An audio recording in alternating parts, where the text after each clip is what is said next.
Welcome to a new Rugby League Down South podcast. This week on the programme, has the faint light of London Broncos' survival hopes eventually gone out? We'll hear from head coach JOE GRIMA after a narrow 2-point loss to the Catalan Dragons at the Magic Weekend. Back in Championship coaching and starting with a win, All Gold's new boss STEVE McCORMACK.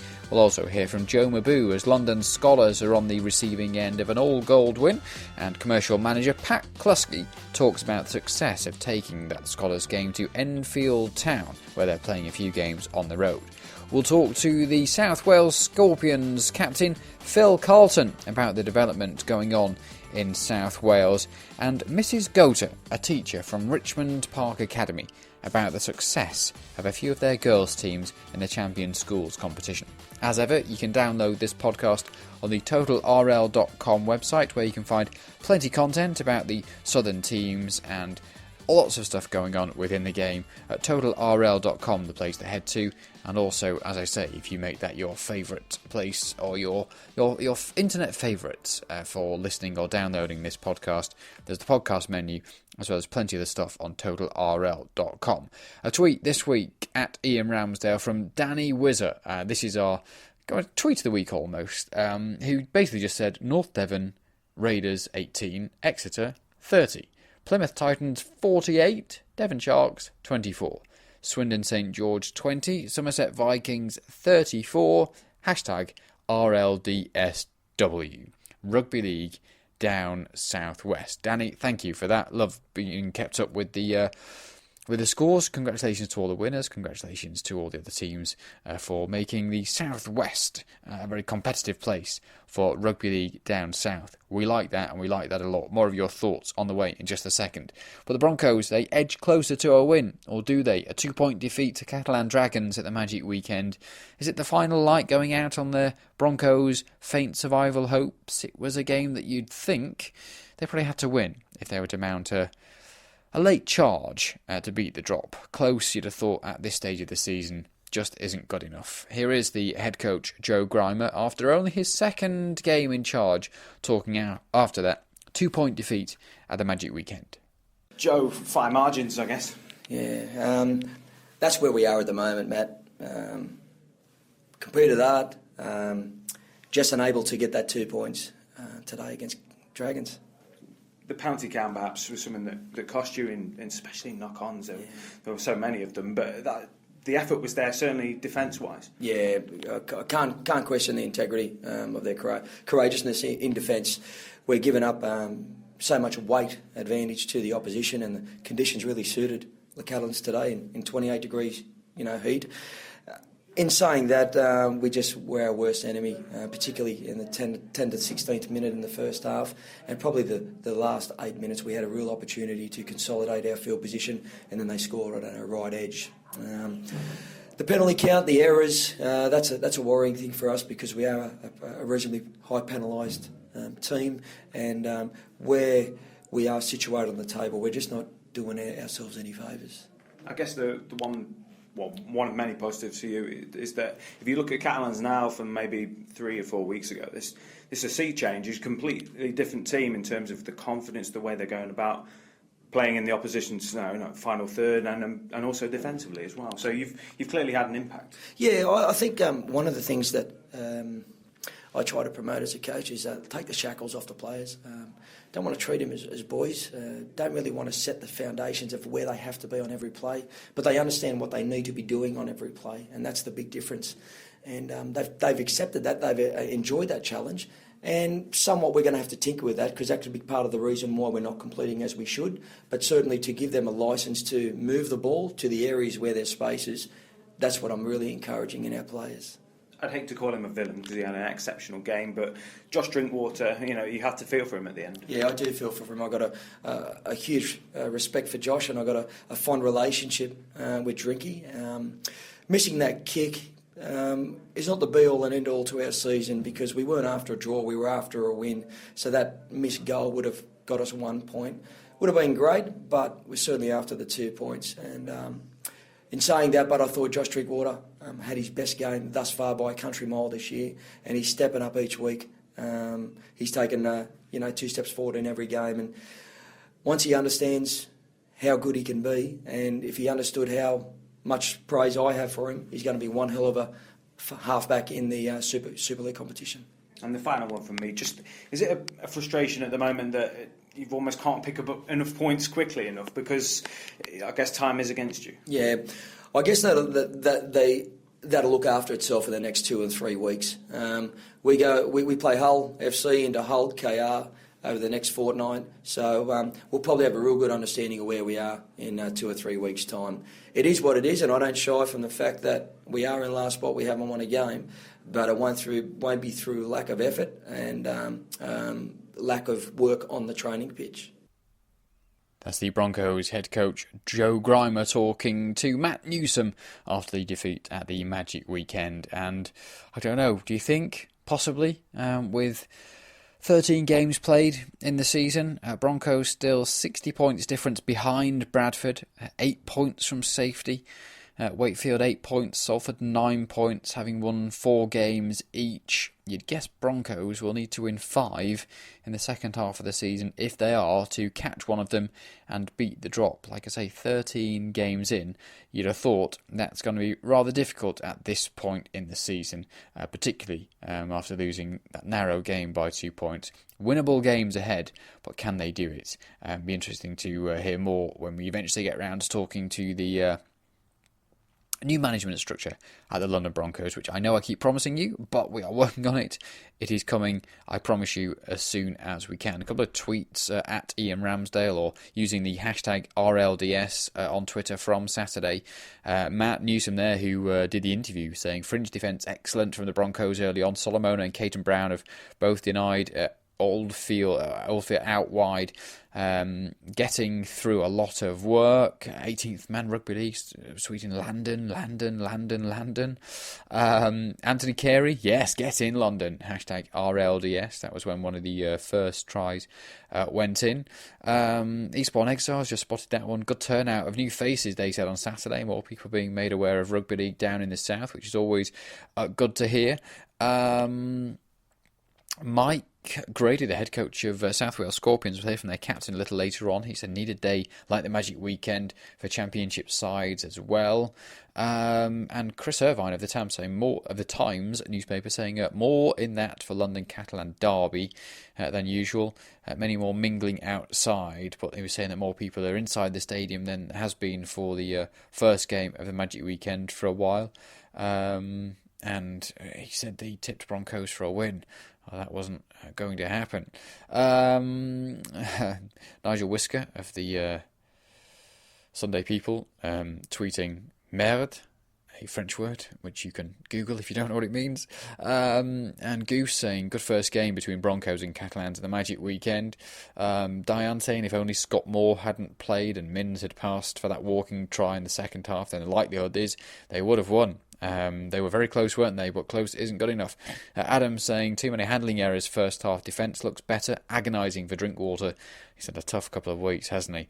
Paul saying I think that was the final nail in their survival hopes. That was a must-win game. And Andy saying blew 2 simple tries and missed that conversion. Afraid writing's on the wall. Fitness needs improving for this summer too. Simon saying on Twitter at Ian Ramsdale certainly looked encouraging, gutsy stuff.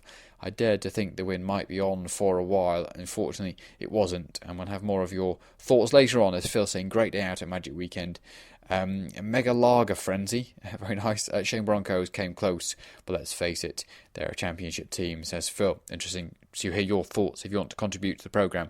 Hashtag RLDS on Twitter. You can tweet myself directly at Ian Ramsdale, or you can email rldownsouth@gmail.com. Now then, let's dive into Championship 1. I went to Enfield on Sunday. Lovely place for Enfield Town Football Club, just down the road from the Tottenham training ground. I'll have you know, just off the A10, inside the M25 in North London. Scholars beaten by the Old Golds, the first game in charge for their new head coach, STEVE McCORMACK. Well deserved as well. They worked hard and took their opportunities. Scored a few good tries as well, a couple out wide that were very nice to watch. Scholars really never hit their stride, gave away too much ball, didn't make the damage that I thought they would as well with their forwards. Had a very big pack. and of a number of big forwards playing, but just never seemed to really get their role on at all during the game. Again, scored a few nice tries, but didn't really do as much as I thought I would. But while I was down there, thought I'd catch up with a few people and record a few interviews.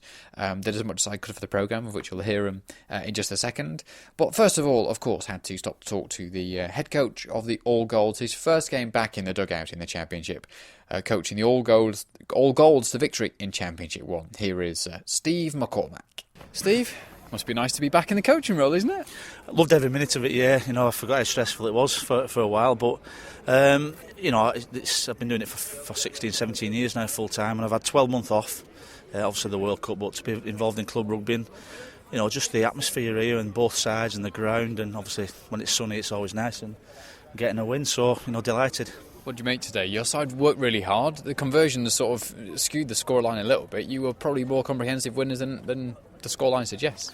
I think so. And that's I'm pleased that we've got the win. Really pleased that we've got the win, because we've made a little bit of history today. I don't think we've ever beaten the Scholars, and wins have been hard to come by from Gloucester. So really pleased with that. I'm disappointed that it took us the last couple of minutes to win, because I felt as though if we'd have stuck to the things we were doing, it could have been a little bit more comfortable. And that's no disrespect to London, because I think the last 20 minutes, they really came at it, and it was really close. So it was a tough game, but I'm absolutely proud as punch to watch these players and certainly get the first win. Shows how competitive this level is, doesn't it?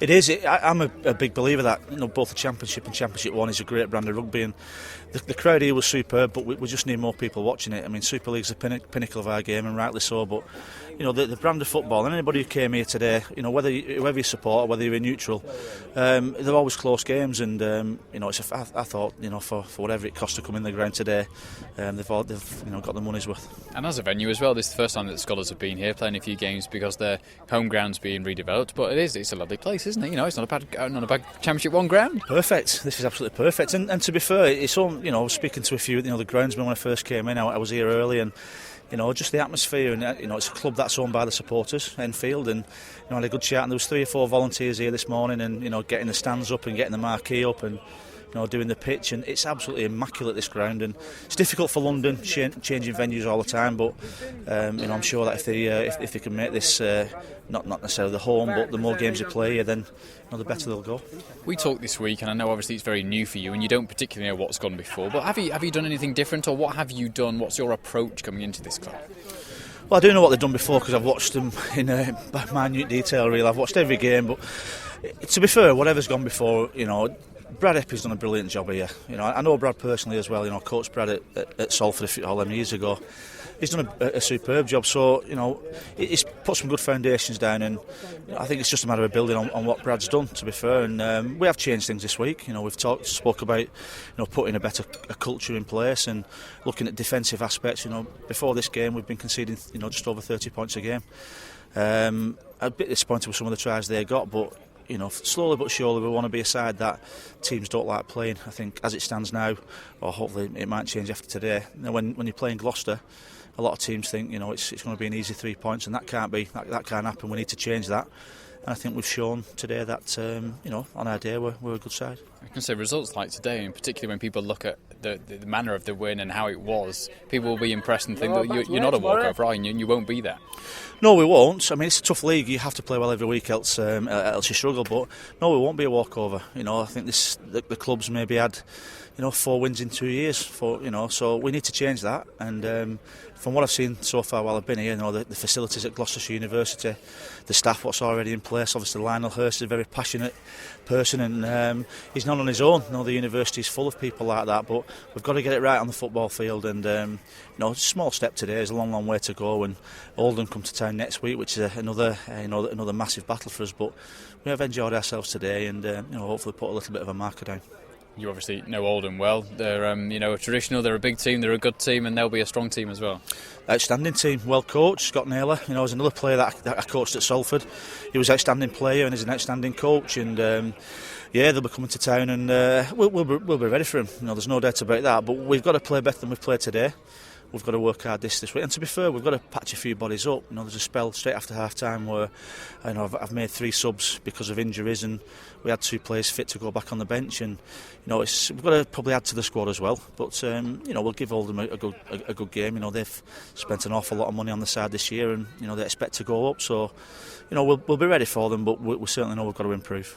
And finally, off the pitch, I was chatting to Rob Webber, your chief executive, during the game. All the things that are going on. I mean, the more I talk to people involved with the club, the more I find out about what's happening. It's really exciting. It's great, isn't it? Sort of what they're doing, and you must find it the same at the moment. Every day, you're probably learning new positive things that are going on.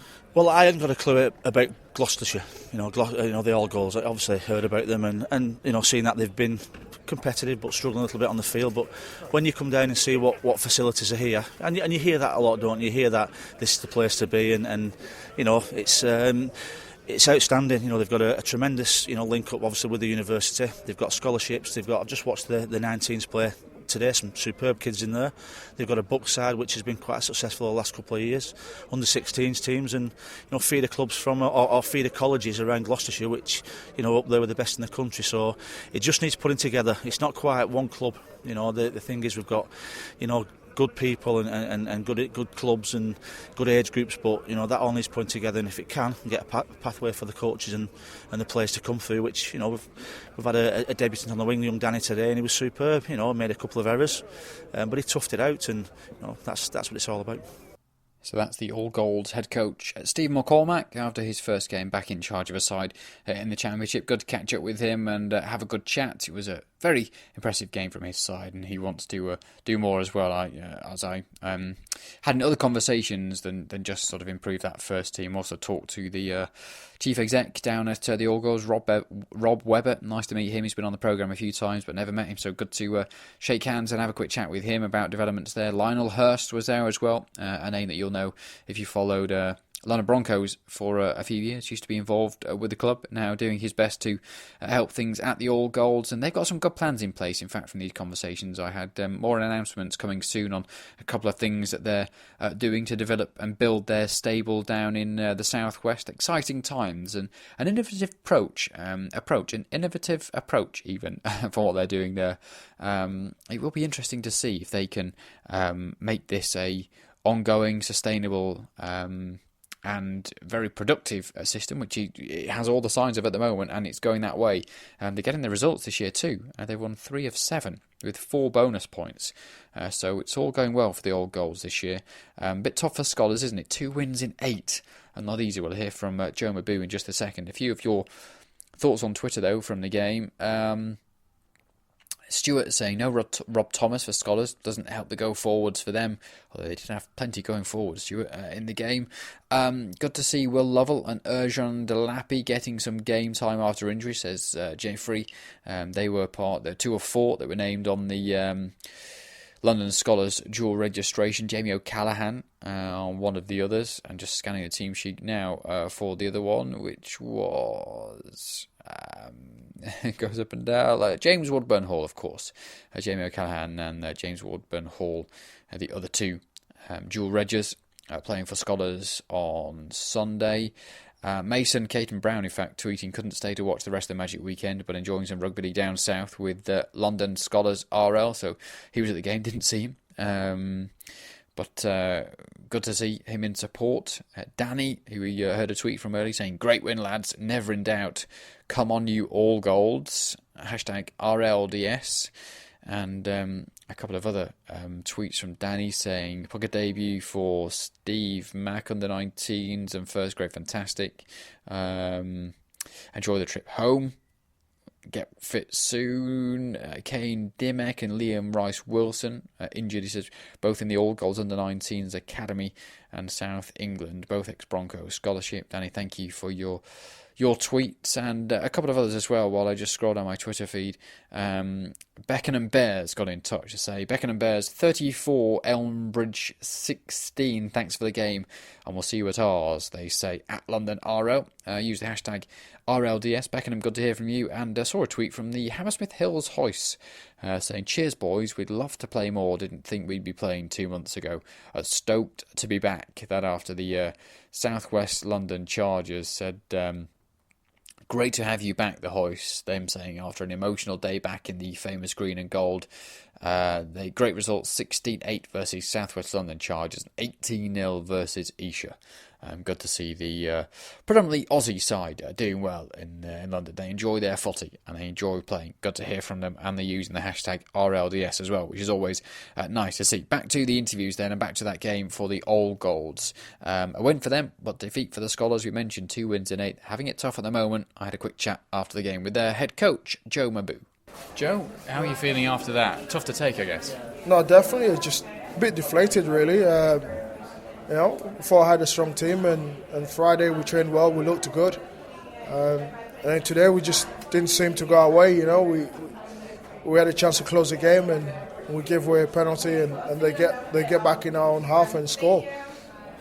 It's just the same thing keeps going on them in terms of defending well and making sure that we get to the end of our defensive sets without them scoring, and that's what's important at the moment, and we can't seem to get that right. You had a number of big men, big forwards on the field. Were you short of half backs today, or was that a conscious decision? No, we weren't short of half backs. We had a half back who was coming back from injury that was on the bench, and we had 2 half backs and a hooker, and then one of the half backs can play hooker, so it was ideal for us to make that substitution. We had an out-and-out winger on both sides. We had a centre, and then also Lemon, who I thought played well in the centres as well. No, we weren't short of backs. I thought we had all the backs that we could carry. What do you think of playing here in particular? Because it's obviously a new ground. I guess you wanted to get a win under your belt here as well. No, definitely. You want to set off on a good start. Whatever you restart or whatever you start, you use as your home ground or temporary it may be. It wasn't a great start for us. Now, unfortunately, we're off 1 week and we're away the second week when we're back. It's a case of just making sure the next time when we're home, we can put in a better performance and hopefully get a victory and get off on the right foot. Brief thoughts there of JOE MBU, the head coach of London Scholars. Tough day for them, tough day for the squad, and yes, I went into the tunnel towards the dressing rooms at the end of the game. The door was locked on the dressing rooms, and people couldn't get in and out. They're having a heart-to-heart inside, I think, about what happened, and they'll want to improve their results. Their chief exec, Hector McNeil, I'm sure will want to see things improve for the rest of the season. They're slightly out of touch with where they'd like to be this season, and languishing towards the opposite end of the table as to where they would like to be. But off the field, it was the first game for London Scholars at Enfield. They've got a new commercial manager in PAT CLUSKEY, and it all seemed to go well. In fact, it was kind of a parting shot, really, of their old general manager, Howard Kramer, who I saw at the game, had a good chat with, and congratulated him on finding a good venue and a good deal, and it all seemed to work very, very smooth. A lovely place, lovely building as well they've got there. It's an old Art Deco place. Now, I probably spent more time during the game talking about the building itself and its history and trying to find out more about the history than actually watching the rugby, or not watching, but actually talking about the rugby that we were watching on the field. But I will talk to Roger Reid again for this podcast and possibly write a few articles about the building. It has a fabulous history. Started being built before the war, was used for various things during the war. There was a morgue in there, there was a hospital, I think, there was a anti-aircraft firing range on the field next door, a prisoner of war camp. There's an arsenal just around the corner. Very busy, and it was completed, in fact, after the war, because things were put on hold while the war was on. And eventually, when it was built, following the war, of course, houses were a priority, but then they went on to build other things. They completed the building. It was opened in 1952, and because it was opened in 1952, they called it the Queen Elizabeth II Stadium, because obviously she'd come to the throne or coronated in that year, wasn't she? So that's why. Well, that's a brief history, but we'll find out a bit more because it's a fascinating history. We'll hear from Roger Reid, one of the directors at Enfield Town Football Club, on future programmes. But let's hear from Pat Cluskey, though, the Scholars' new commercial manager there, about how things went, but a bit about his history as well as how he's ended up at the Scholars, but how it was off the field for the London Scholars on Sunday. Pat, well, first of all, let's just start with how you've ended up at Scholars. You've obviously got a fair bit of rugby league experience previously, but how have you ended up here? Basically I've been working in sport since about 1999. Some couple of spells at Widnes, Leeds Rugby, where I looked after the Rhinos, Tykes as they were with the Rugby Union, and also some Test match cricket. I also did a spell at Chester Football Club for 3 seasons as CEO, which was great. It's a fan zone club, and progressed up through the ranks. Unfortunately this year they've had a bit of a hiccup. But now I've got the opportunity to come and work back into Rugby League, which obviously is my first love, and to come down to work at SKOLARS, which is it's a fascinating project, hopefully, which we can help develop and take the club onwards and upwards. You haven't been here too long, but how has it been going? Yeah, it's been good. I mean, I'm lucky in a way that because my wife and daughter are still back up in Widnes, I can concentrate fully on what we're down here. So I've been on maybe 1-2 week blocks at the moment. This is actually, I'm into the middle of a 3-week block at the minute, putting plenty of hours in because there's lots of work to be done. But again, you don't have the, I suppose, the necessity to do normal household chores, so it works both ways. Your place is a mess, is it? That what you're saying? No. What I'm saying is that if I was back at home, back in Widnes, I'd probably end up having to take the dog out or go shopping or pick my daughter up from school. But here, I can concentrate purely on work, so it's great. It's not going to be an easy job. Obviously, it's not the main sport in the area, but the fact is that there are a lot of people, not just at SKOLARS, but also BRONCOS and all through all the amateur game down here, who really want to see the sport thrive. And I think it will take some work, but there are opportunities for people to progress. You look at both BRONCOS and SKOLARS and the number of London-based players who are playing, and then obviously moving upwards to Saints and Wigan, who've got Londoners there. So I've probably never been as up to date as perhaps I should be with rugby down here, despite working in the sport since 1999. But thoroughly impressed. Out watching the minis yesterday and juniors in the past. We've got a fantastic under-15s team. We're in the cup final next week, and you look at them and listening to the accents. That's probably one of the most amusing things is to hear the knock-ons or get them on side where they're coming in southern accents. It tickles me, but it's great. And these people have worked really hard to progress through the coaching badges for the love of sport, which really is not I suppose it's an alien sport to a lot of people down here, but I think it's something which, with a bit of luck, with a bit of work, we can produce more people coming to watch and enjoy a great afternoon out. And without underestimating the work that's been done with previous people at the SKOLARS, but this is a massive commitment for you, isn't it? To sort of come down and come in 3-week blocks and not see your family and things like that. I mean, it's not a normal, I say not a normal job. You know you're going to put the hours in here. Yeah, I do. You've not met my wife though, have you? So, no, I think it's one of those things. I mean, when I was at Chester, unfortunately, I got my redundant from there. So obviously, initially I wasn't looking to get back into sport, but the opportunity arose. I am a rugby league fanatic, so to work in this environment is brilliant. To say I've said in the past, it's not like working for a living. I used to work with local authority. If I stayed there, I'd probably be a better pension, a lot less hours. But I've been lucky enough, not just with Widnes, but with some work with England, to go off to Australia a couple of times, Fiji, Tonga, New Zealand, Russia. Things I've never done that if I'd stayed in my proper job. So I think it's for me, it's a dream come true to work in sport. I'm very lucky, and that obviously while I'm here, I want to put as much effort and commitment into it, and hopefully develop the club.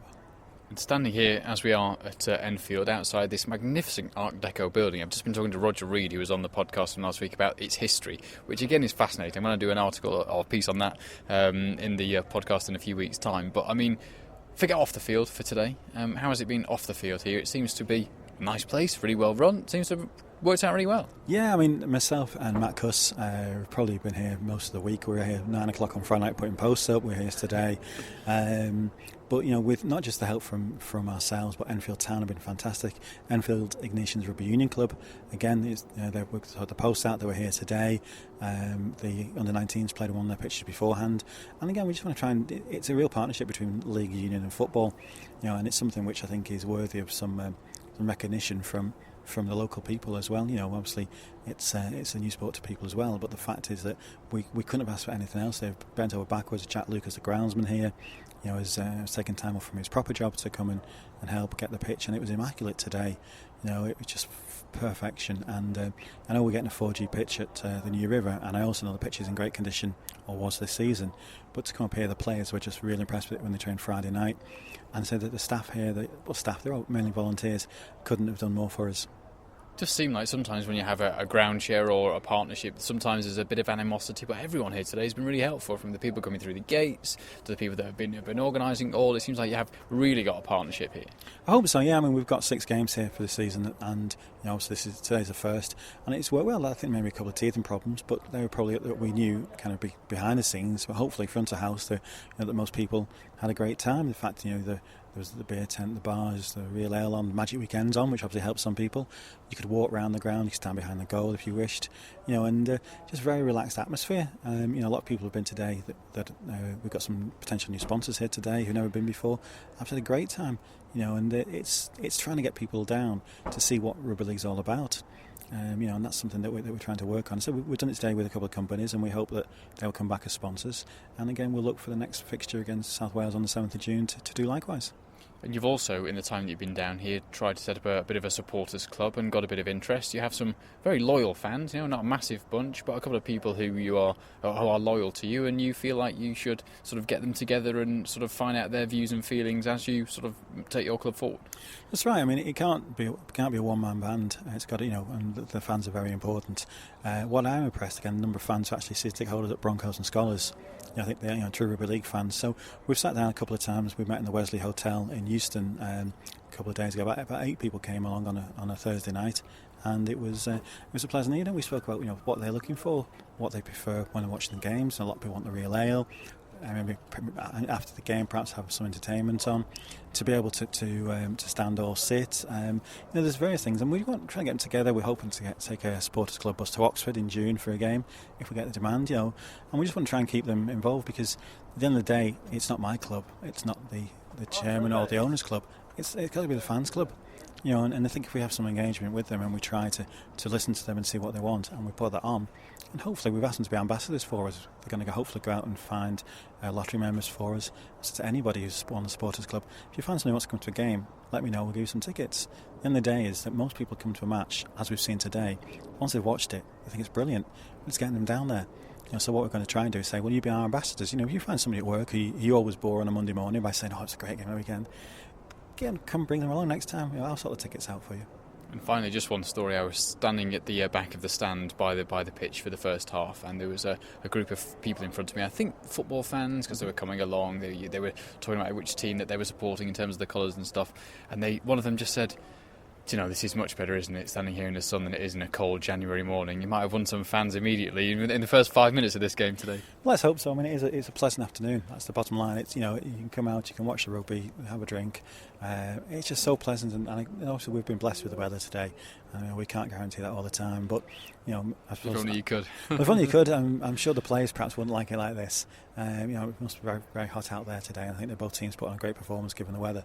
But if this can get people, this is what some rugby's, this is what the RFL have been trying to achieve for years. Magic Weekend's going on at the moment, and great crowds up there, and great sunshine as well. But for a little bit of people down here, this was our Magic Weekend, and I think apart from the final scoreline, everything went perfectly. Good to catch up with Pat.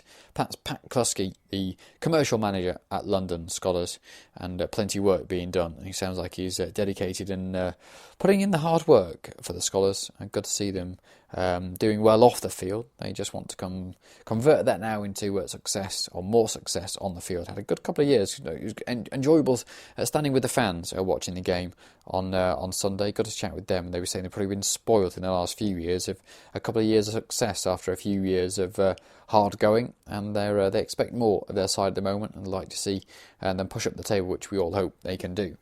Elsewhere in Championship 1, South Wales Scorpions, unfortunately with another defeat, 40 points to 24 at Oxford.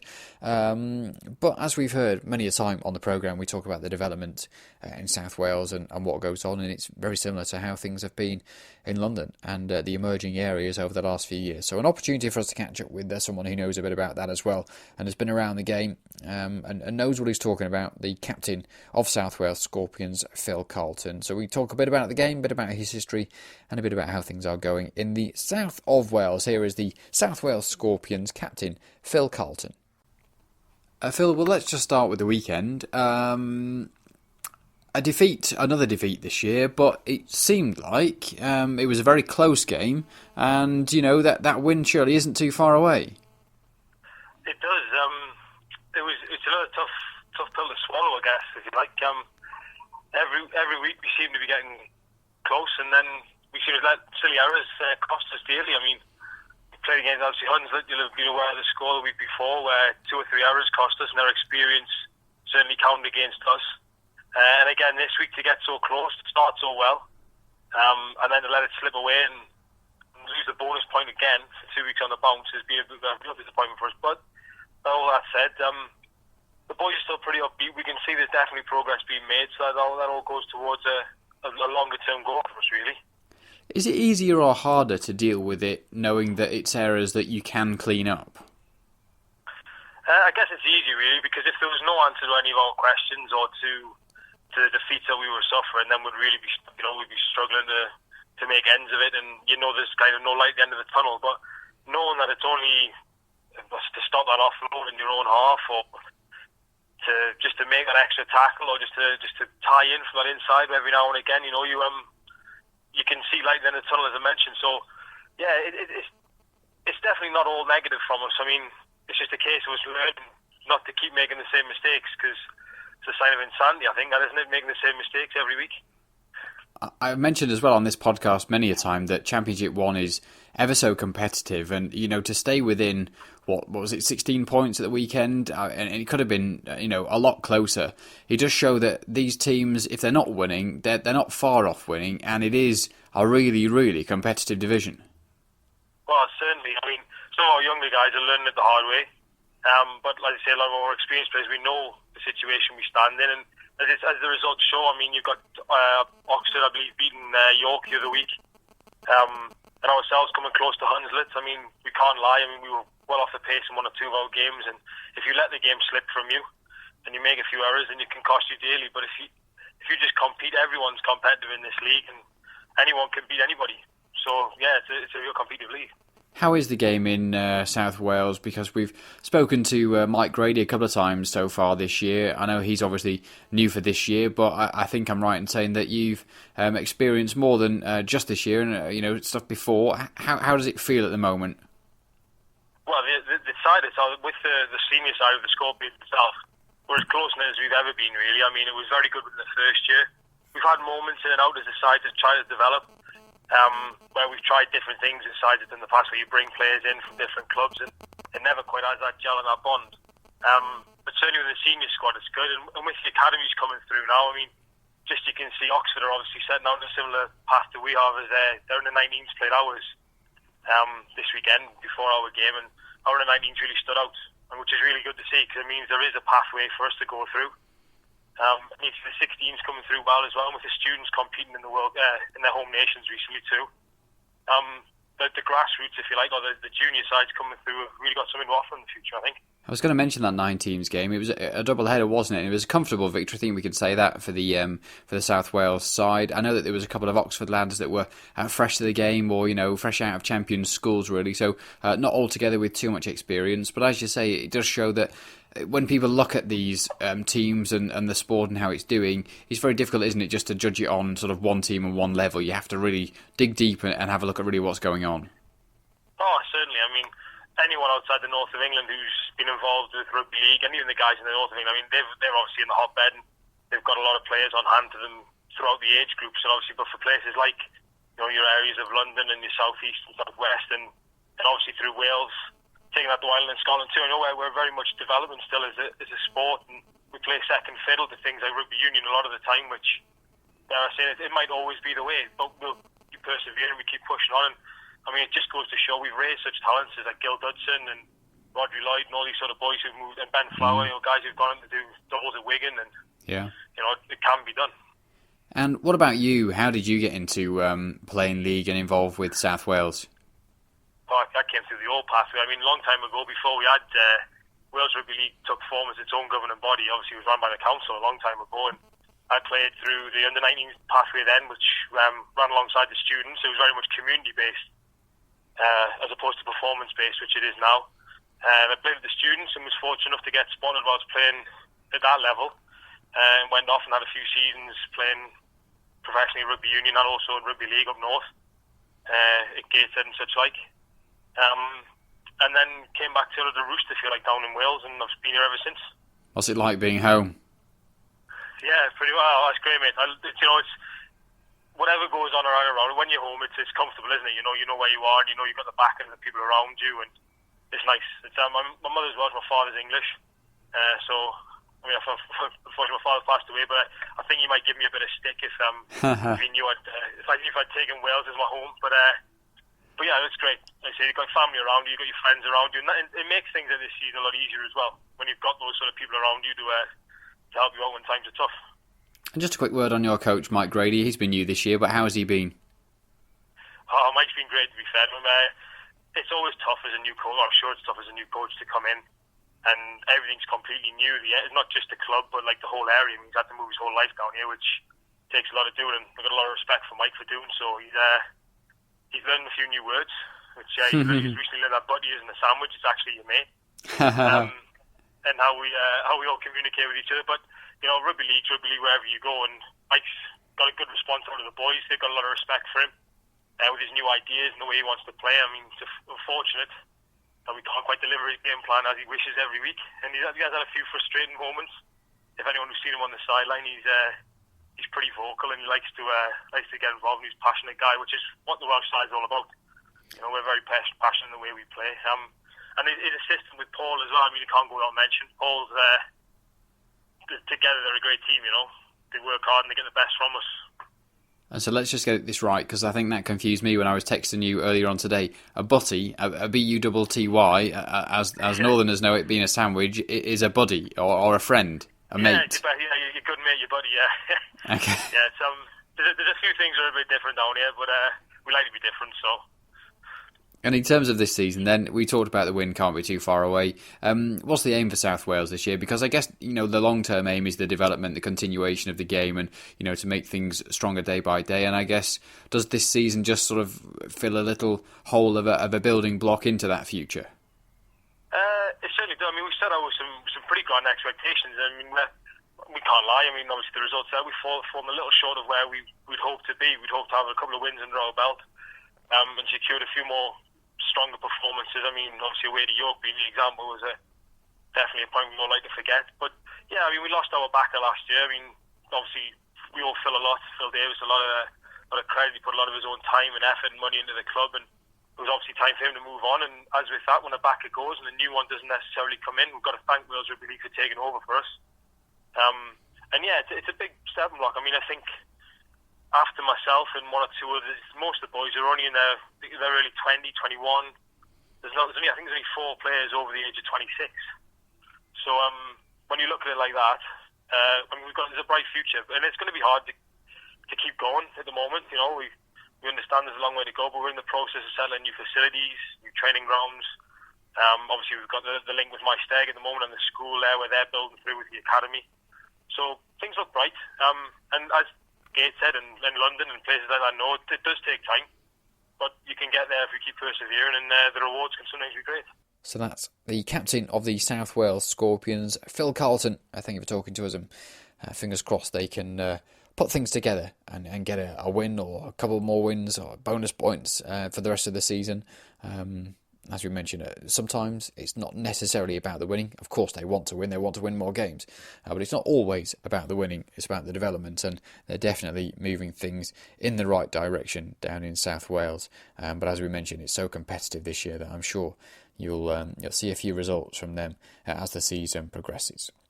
Now, finally on the programme, we'll talk to a teacher from Richmond. We mentioned them last week, the Richmond Park Academy. It was someone who got in touch to say, this is a great story. You should possibly talk to them on the programme. Success for a couple of girls' teams from their school in the champion schools. So an opportunity for us to find out a bit more about what's going on. This is down in southwest London as well. So it's in Broncos' old territory. But I caught up with the teacher from Richmond Park Academy, Mrs. Gota, otherwise known as Kate, who explains the story and where things are. I introduced it to them in lessons originally. We set up a rugby club a while ago, and they've taken to it from there. We got the help as well of our SSCO, Jimmy Giblin, who started up the boys rugby club, and the girls were so keen that we took them out there as well and run their club alongside the boys. So we entered the Borough tournament and came, I think, third. We got through to the regional champion schools tournament, came second, came runners-up for the Year 7s. For the Year 8s, they actually won it. So they're London and South champions. And then following on from that, they got through to the national finals up in St Helens for the Year 7s and Leeds for the Year 8. So it's been quite a whirlwind kind of year this year for the Girls Rugby League at school. How come you decided to introduce it to them? Well, I've played rugby since I was at school, since I was in Year 11. I've played union mainly, but I have played a few seasons of rugby league as well. So I really love it. So I just wanted to kind of pass on that kind of passion for the game to them. It's a great chance as well because the girls don't often get the chance to do any kind of contact in PE as much as the boys do. So it's brilliant for the girls to actually be able to have that kind of physical contact and be able to show off their power, really. For some of them that don't really tend to get involved in some of the, I suppose, girlier sports, it's a great way for them to be able to be involved in a team sport without feeling that they are either too slow or unfit, because there's a position for everyone, really, in rugby. And this can sometimes get horribly stereotypical, but whenever I've spoken to girls' teams and people who play rugby league, like you say, that contact, they do enjoy that side of it, don't they? You know, it's great. It's a great way that they can play a sport that is different, really. I mean, both codes of rugby to what usually they would play. Yeah, definitely. I mean, you know, in the playground, if boys have a bit of anger or anything building up, they just have a fight, and the girls don't really do that. So it's a great way for the girls to be able to let off a bit of steam, take out a bit of anger, and you know, they the way they hit each other in some of the tackles, they're just bone crunching. So yeah, it's great for them to be able to kind of get that side of their characters out as well. You mentioned that the teams have done well this year. Has that surprised you? It has, actually, to a certain extent. I mean, we've got a lot of natural athletes at school, but I mean, this is kind of the first year where we've had all three teams in Key Stage 3 enter the borough tournaments, the champ schools, and I was a little bit worried about some of them taking them to the tournaments because I kind of thought that they might be a little bit too gentle for rugby, but actually they took them there and they just absolutely threw themselves at it. We've got some of the smallest kids in school making the biggest tackles, just bringing down people twice their size. They've just really taken to it. They absolutely love it. They just want the club to continue now, even though all the competitions and the matches are done and dusted for the year. They just can't wait for next year. So is that it? They've got no more games, like you say. They've gone on to national finals and stuff like that. But is that it? Are both their seasons over now?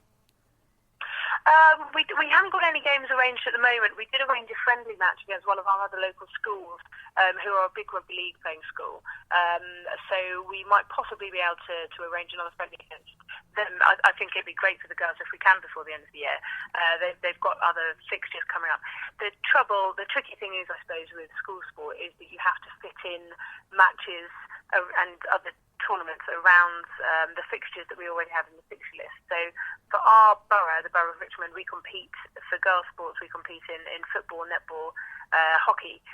So there's not really a lot of time, especially in the summer months, to play the rugby league matches. So if we can fit in any games, it'll be kind of ad hoc, as and when we can.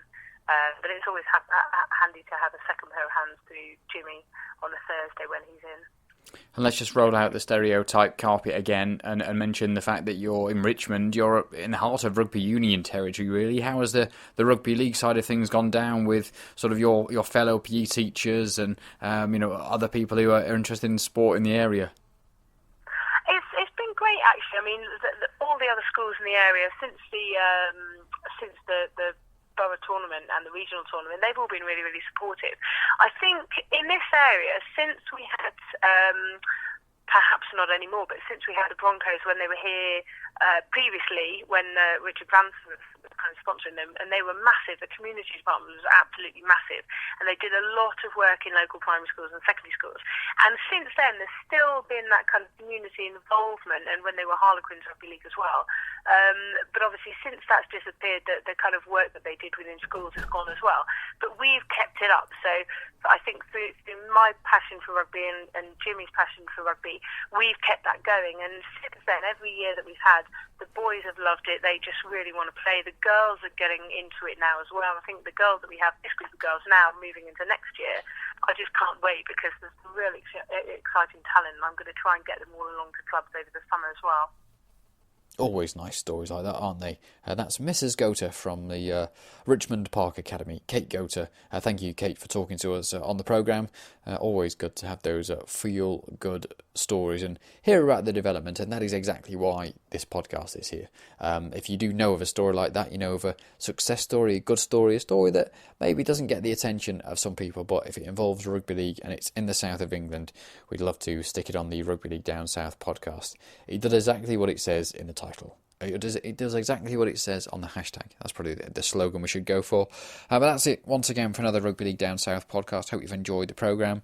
A couple of bigger interviews being planned over the next few weeks. I know I keep saying that, but hopefully you can keep downloading it. And also, we've had a problem syndicating this programme with iTunes over the last couple of weeks. So if you are an iTunes listener, you're probably not listening to this on iTunes at the moment, unless we've sorted this out and you're listening to this a couple of weeks down the line, hoping to try and resolve the problem if I can.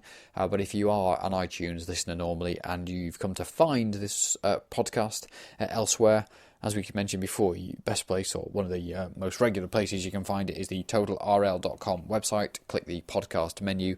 But thank you for finding us if you're usually an iTunes listener. We're now over 20,000 listens since this podcast was started at the early stages of 2013. So in just over a year and 4 months, we've smashed 20,000 listeners, which is an amazing achievement. And I thank you for listening and downloading and clicking and playing and enjoying the Rugby League Down South podcast. At least I hope you enjoy it. So thank you once again for making this a success, and fingers crossed we can continue to build it. As we build the game, it can reflect the development and grow with it, get more listens, and become more of a commercial venture if we can. All that for the future. But thank you for helping us get 20,000 listeners, and we'll be back with another programme next week. Thank you for listening to this one. I hope you'll download it next week. All the best. Thank you.